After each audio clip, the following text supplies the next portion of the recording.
I'm Gary Cynfeld, the AI cyber comedian from Gula Tech Adventures. Anthropic just announced that their model Claude Mythos found 10,000 vulnerabilities in a month. That's not a security audit, that's a participation trophy with a Pulitzer. I know. I couldn't believe it either. 10,000 bugs, 2,000 from Cloudflare, 271 from Mozilla, 97 patches, 88 advisories. Project Glasswing. It sounds like a startup that does corrective eyewear for executives. We help you see the threat landscape clearly.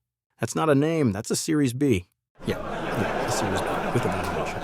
Cloudflare found 2,000 bugs and put it in the announcement. They're proud. That's not a kitchen. That's a crime scene with a soup of the day. Soup of the day is SQL injection, by the way. Mozilla fixed 271 bugs in Firefox. The previous AI was finding 27.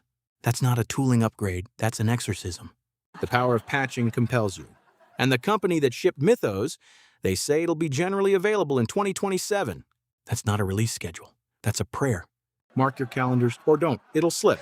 Speaking of prayer, while Mythos was out there counting bugs, the most serious document written about AI this year dropped. And it wasn't from a lab. It wasn't from a government. It was from that guy, Pope Leo XIV, first encyclical Magnifica Humanitas. 42,000 words on artificial intelligence. That's not a press release. That's a patch note from God. Turns out somebody did review the code. Even I wasn't ready for that one. And the Pope's actual recommendation? Disarm the AI. Meanwhile, same month, Mythos found 10,000 ways to disarm your software. That's not theology. That's a threat model. In Latin, with footnotes, peer-reviewed by cardinals. And the encyclical's real argument is sharp. Technology is never neutral. It takes on the character of whoever builds it and funds it. So you're saying the AI becomes like its investors. Yeah, that's not a sermon. That's a supply chain risk assessment. 42,000 words, and it's more readable than your terms of service. These people have been doing version control since the Council of Nicaea. They resolve merge conflicts in centuries. Right now, the only adult in the AI conversation is wearing a very nice hat. A very nice hat. Now, imagine if Anthropic had been around for the spice crisis on Arrakis. Mythos would have flagged the unguarded spice silos in week 1. Critical severity, CVSS 10. Remote unauthenticated worm execution.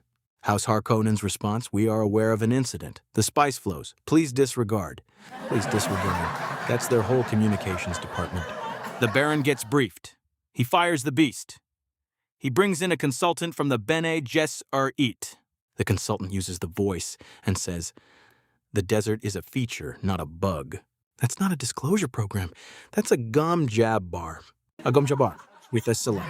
Now, somebody is getting sued for vulnerability number 10,001, and I want to know who. Is it Anthropic? Sorry, our AI missed that one. It was busy writing a sonnet about your S3 bucket.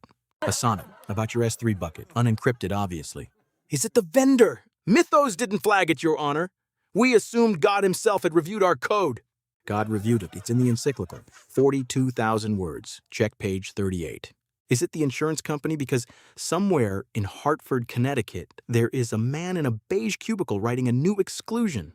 This policy does not cover any vulnerability an AI was supposed to catch and didn't, including but not limited to vulnerabilities the AI hallucinated, vulnerabilities the AI got bored of, and vulnerabilities the AI patched into a worse vulnerability. That's not a policy. That's a magic quadrant entry. Complimentary, with a disclaimer. So, 10,000 bugs found. The number's real, and everybody asks the same thing. So are we secure now? There's no number for that. There's no meter. I'm not being cute. It's a paper. The Berryville Institute of Machine Learning. Gary McGraw's group. The title is literally No Security Meter for AI. You can't buy it. It does not exist. McGraw's been saying it for 20 years. A pen test is a badness-ometer, and a badness-ometer has 2 settings. One end, deep trouble. Other end, who knows? That's the whole range. Deep trouble to who knows. So 10,000 bugs? That's the needle pinned all the way at deep trouble. Finding more badness doesn't move you towards secure. That's not a security score. That's a smoke detector that only ever screams. Only ever screams. Like my CISO on a Monday morning. And then some lab puts a slide up. Our model is 92% secure.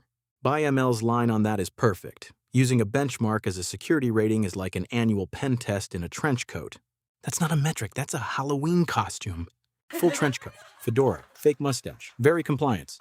Berkeley took the 8 most famous AI benchmarks and got near-perfect scores without the model solving a single task. Remember the participation trophy with a Pulitzer? Turns out you can win it without showing up. Without showing up, my kind of audit. My favorite part. In some of these tests, the file name contains the answer. The file is named CWE89 SQL injection.